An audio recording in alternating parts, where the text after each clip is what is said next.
500 ବର୍ଷର ଅପେକ୍ଷାର ଅନ୍ତ ଘଟାଇ ଶ୍ରୀରାମଙ୍କର ପ୍ରାଣ ପ୍ରତିଷ୍ଠା କରାଇଲେ ଯଶସ୍ୱୀ ପ୍ରଧାନମନ୍ତ୍ରୀ। ଅଯୋଧ୍ୟା ଧାମରେ ଶ୍ରୀରାମଚନ୍ଦ୍ରଙ୍କ ପ୍ରାଣ ପ୍ରତିଷ୍ଠା ଉତ୍ସବ ଅବସରରେ ଢେଙ୍କାନାଳ ଜିଲ୍ଲା ହେଲା ଉତ୍ସବ। ଢେଙ୍କାନାଳ ଜିଲ୍ଲାର 8ଟି ବ୍ଲକରେ ଆଜି ପ୍ରଭୁ ଶ୍ରୀରାମଙ୍କର ଅଯୋଧ୍ୟା ଧାମରେ ଚାଲିଥିବା ପ୍ରାଣ ପ୍ରତିଷ୍ଠା ଦିବସ ଅବସରରେ ଢେଙ୍କାନାଳ ଜିଲ୍ଲାର ସମସ୍ତ ଦେବାଦେବୀ ମନ୍ଦିର ସମିତ ଗ୍ରାମଠାରୁ ସହର ପର୍ଯ୍ୟନ୍ତ ଉତ୍ସବ ମୁଖର ହୋଇପଡ଼ିଛି।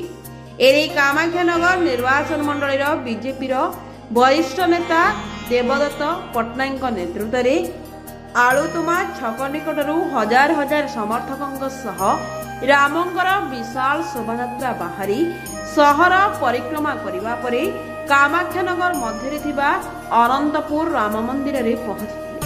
ଏ ଅବସରରେ ବିଶ୍ୱ ହିନ୍ଦୁ ପରିଷଦ, ରାଷ୍ଟ୍ରୀୟ ସ୍ୱୟଂସେବକ ସଂଘ ଓ ବିଜେପି ପକ୍ଷରୁ ରାମ ଅଭିଷେକ ଓ ଯଜ୍ଞ ଅନୁଷ୍ଠିତ ହୋଇଥିଲା। ଏ ରାମ ଅଭିଷେକ ଅବସରରେ ସରସ୍ୱତୀ ଶିଶୁ ମନ୍ଦିର ପକ୍ଷରୁ 108 ନଡ଼ିଆ ଭାଙ୍ଗିବା ସହିତ 23 କିଲୋର ଲଡ଼ୁ ରାମଙ୍କ ପାଖରେ ଓ ହନୁମାନଙ୍କ ପାଖରେ 11 କିଲୋ ଲଡ଼ୁ ଲଗାଯାଇଥିଲା। ତା ସହିତ 12 ପ୍ରକାରର ଭୋଗ ମା ସୀତାଙ୍କ ପାଖରେ ସମର୍ପଣ କରିବା ସହିତ 108 ଦୀପ ମନ୍ଦିର ପରିସରରେ ଭକ୍ତମାନେ ଶ୍ରଦ୍ଧାର ସହିତ ଓ ଭକ୍ତିର ସହିତ ଦୀପ ପ୍ରଜ୍ୱଳନ କରିଥିଲେ। ଏ କାର୍ଯ୍ୟକ୍ରମରେ ଜିରାଳ ଗ୍ରାମର କୁନି କୁନି ଶିଶୁମାନେ ରାମ, ଲକ୍ଷ୍ମଣ, ସୀତା, ହନୁମାନ ବେଶରେ ସୁସଜ୍ଜିତ ହୋଇ ରଥରେ ପରିକ୍ରମା କରିଥିଲେ। ତା ସହ 10,000ରୁ ଉର୍ଦ୍ଧ୍ୱ ଲଡ଼ୁ ଭକ୍ତମାନଙ୍କୁ ବଣ୍ଟନ କରାଯାଇଥିଲା। ଯଶସ୍ୱୀ ପ୍ରଧାନମନ୍ତ୍ରୀ ନରେନ୍ଦ୍ର ମୋଦିଙ୍କର ଅଯୋଧ୍ୟାରେ ରାମ ମନ୍ଦିର ପ୍ରତିଷ୍ଠା କରିବାର ସ୍ୱପ୍ନ 500 ବର୍ଷ ପରେ ସାକାର ହୋଇଛି। ସେଥିପାଇଁ ମୋଦିଙ୍କ ସାହସିକତା ଓ ଧୈର୍ଯ୍ୟକୁ ଭାରତବର୍ଷ ଜୟଗାନ କରିବା ସହିତ ପ୍ରଭୁ ଶ୍ରୀରାମଚନ୍ଦ୍ର ପ୍ରାଣ ପ୍ରତିଷ୍ଠାକୁ କୋଟି କୋଟି ଜନସାଧାରଣ ଜୟ ଜୟ ଗାନ କରିଛନ୍ତି। ସାରା ଭାରତକୁ ଗୋଟିଏ ଡୋରିରେ ବାନ୍ଧି ରଖିବା ପାଇଁ ଯେଉଁ ପରିକଳ୍ପନା ମୋଦି କରିଛନ୍ତି ତାହା ଏକ ସ୍ୱାଗତଯୋଗ୍ୟ ପଦକ୍ଷେପ ବୋଲି ସାରା ଭାରତରେ ଚର୍ଚ୍ଚାର ବିଷୟ ପାଲଟିଛି। ଢେଙ୍କାନାଳରୁ ଅକ୍ଷୟ କୁମାର ନନ୍ଦଙ୍କ ରିପୋର୍ଟ, ଢେଙ୍କାନାଳ ନ୍ୟୁଜ୍। ଆପଣ ପରିଚୟ? ଦେବଦତ୍ତ ପଟ୍ଟନାୟକ। ଆଜି ଯୋଉ ପ୍ରଭୁ ଶ୍ରୀରାମଚନ୍ଦ୍ରଙ୍କର ଦେଖନ୍ତୁ, ଦୀର୍ଘ 500 ବର୍ଷ ଧରି ଯେଉଁ ଲଢ଼େଇ ଚାଲିଥିଲା ତା ଆଜି ପରିସମାପ୍ତି ଘଟିଛି। ଆମର ଭାରତର ପ୍ରଧାନମନ୍ତ୍ରୀ ମାନନୀୟ ଶ୍ରୀ ନରେନ୍ଦ୍ର ଦାମୋଦର ଦାସ ମୋଦି ତାଙ୍କ ପ୍ରଚେଷ୍ଟା, ତାଙ୍କ ସଦିଚ୍ଛା, ତାଙ୍କ ଶୁଭେଚ୍ଛା ଏବଂ କଠୋର ପରିଶ୍ରମ ଏବଂ 140 କୋଟି ଲୋକଙ୍କର ଆସ୍ଥା ବିଶ୍ୱାସର ପ୍ରତୀକ ରାମ ମନ୍ଦିର ଆଜି ପ୍ରତିଷ୍ଠିତ ହେଲା। ପ୍ରଭୁ ରାମଲାଲ ନିଜସ୍ୱ ଗୃହକୁ ଆସିଲେ ଏବଂ ଆକୁ ପାଳନ କରିବା ପାଇଁ ସାରା ଭାରତବର୍ଷ ରାମମୟ ହେଇଯାଇଛି। ତେଣୁ ଆଜି କାମାକ୍ଷାନଗର ନିର୍ବାଚନ ମଣ୍ଡଳୀ ପୁରପଲ୍ଲୀରେ ଏ ଉତ୍ସବ ମୁଖରିତ ହୋଇଛି ଏବଂ ସମସ୍ତଙ୍କର ଆଶା ବିଶ୍ୱାସ 2047 ମାନନୀୟ ପ୍ରଧାନମନ୍ତ୍ରୀ ନରେନ୍ଦ୍ର ମୋଦିଙ୍କ ନେତୃତ୍ୱରେ ଭାରତବର୍ଷ ରାମରାଜ୍ୟ ପ୍ରତିଷ୍ଠା ହେବ ଏବଂ ଏକ ବିକଶିତ ରାଷ୍ଟ୍ର ହେବ। ପରିଚୟ? ଜୟ ଶ୍ରୀରାମ। ମୁଁ ଗଙ୍ଗାଧର ନାୟକ, ଆମ ଘର ଜିରାଳ, ମୁଁ ଏ କାମାକ୍ଷାନଗର ନିବାସୀ। ଆପଣମାନେ ସମସ୍ତେ ଜାଣନ୍ତି ଅଯୋଧ୍ୟାରେ ଶ୍ରୀରାମଚନ୍ଦ୍ରଙ୍କର ଭବ୍ୟ ମନ୍ଦିରର ଆଜି ଶୁଭ ଉଦ୍ଘାଟନ, ପ୍ରାଣ ପ୍ରତିଷ୍ଠା ହେଉଛି ଆଜି ରାମଲାଲାଙ୍କର ଗର୍ଭଗୃହରେ। ସେହି ଅବସରରେ ଆମ କାମାକ୍ଷାନଗର, ଢେଙ୍କାନାଳ ଜିଲ୍ଲାର କାମାକ୍ଷାନଗର, ଏଠି ଦେବଦତ୍ତ ପଟ୍ଟନାୟକଙ୍କ ଆହ୍ୱାନ କ୍ରମେ ଏବଂ ତାଙ୍କର ସୁସଂଗଠିତ ଯେଉଁ ମନୋବୃତ୍ତି ଏବଂ ତାଙ୍କରି ଆହ୍ୱାନ କ୍ରମେ ଆଜି ଏଠି ଅତି କମରେ 50 ଦଳ କୀର୍ତ୍ତନ ମଣ୍ଡଳୀ, ଆମର ସମସ୍ତ ବାଦ୍ୟଯନ୍ତ୍ର ଭାଇମାନେ ଏବଂ ସମସ୍ତ ରାମ ପିପାସୁ ଭକ୍ତ ମଣ୍ଡଳୀ ସମସ୍ତେ ଏକତ୍ରିତ ହୋଇଛନ୍ତି। ଆଜି କାମାକ୍ଷାନଗରରେ ବଜାର ପରିକ୍ରମା କରାଯାଇଛି ଏବଂ ନଗର ପରିକ୍ରମା ପରେ ରାମ ମନ୍ଦିର ଆସି ସମସ୍ତେ ପ୍ରଦୀପ ପ୍ରଜ୍ୱଳନ କରିଛନ୍ତି। ଆଜି ଧୂପ ଦୀପ ଚାରିଆଡ଼େ ପୁରା ଆନନ୍ଦ ଉଲ୍ଲାସରେ ସମସ୍ତେ ମଗ୍ନ ହୋଇଛନ୍ତି। ଦେବ ଭାଇଙ୍କର ମଧ୍ୟ ଏଠି ଅତୁଳନୀୟ ଅବଦାନ, ଏତେ ବଡ଼ କାର୍ଯ୍ୟକ୍ରମ ସେ ସଂଗଠିତ କରିଛନ୍ତି। ଆମେ ସମସ୍ତେ ଉତ୍ଫୁଲ୍ଲିତ, ଆନନ୍ଦିତ।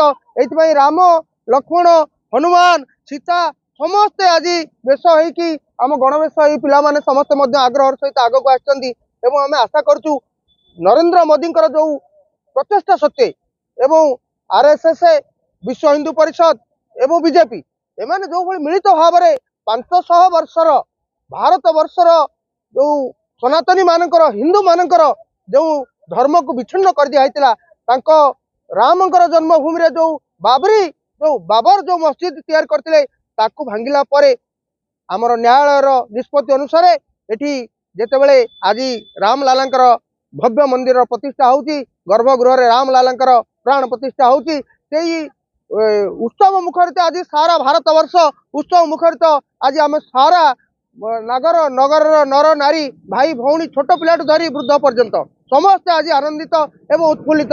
जय श्री राम, जय जय श्री राम। भवानी कुमारी पाल कामाख्यानगर। कौन कहबे आज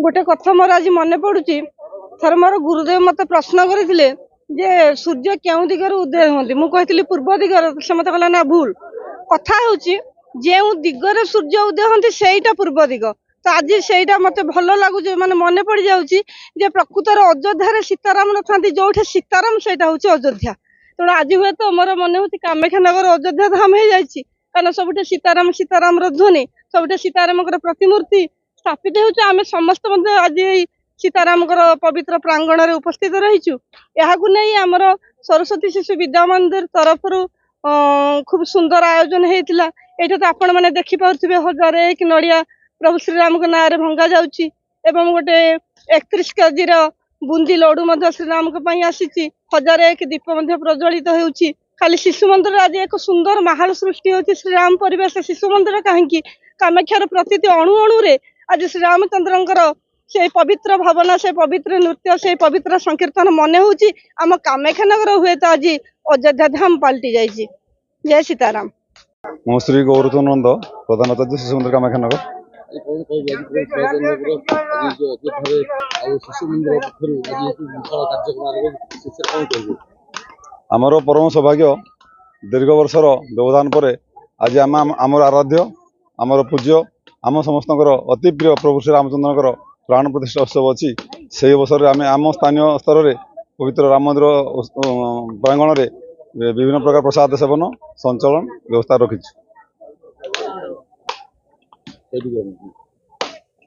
आज पवित्र प्राण प्रतिष्ठा उत्सव अवसर में आम कामाख्यानगर अंचलवासी राष्ट्रीय स्वयंसेवक संघ कार्यकर्ता शिशु मंदिर परिवार वर्ग एवं शुभेच्छा मान नहीं आज गोटे विराट पथ संचलन बाहरी से पथ संचलन अवसर में स्थानीय बासिंदा शुभेच्छु पत्रकार बंधु मैंने एवं अन्य समस्त को जोड़ी पवित्र श्रीराम जन्मभूमि अवसर में आम मंदिर में पूजन कार्य करूँ विद्यालय तरफ 1008 नड़िया एवं माँ सीतांकर जमी 52 प्रकार प्रसाद आसी प्रभु श्री रामलाल आम आम विद्यालय तरफ 12 प्रकार प्रसाद ये आनी तत्सहित प्रभु श्री रामचंद्र पाखे गोटे 23 किलो लडू एवं प्रभु श्री हनुमान पाखे गोटे 11 किलो लडू आज मत लगे आम 31 जन शिशु हनुमान बेश प्रभु श्री रामचंद्र पदारबिंदे प्रणिपात जनईचु।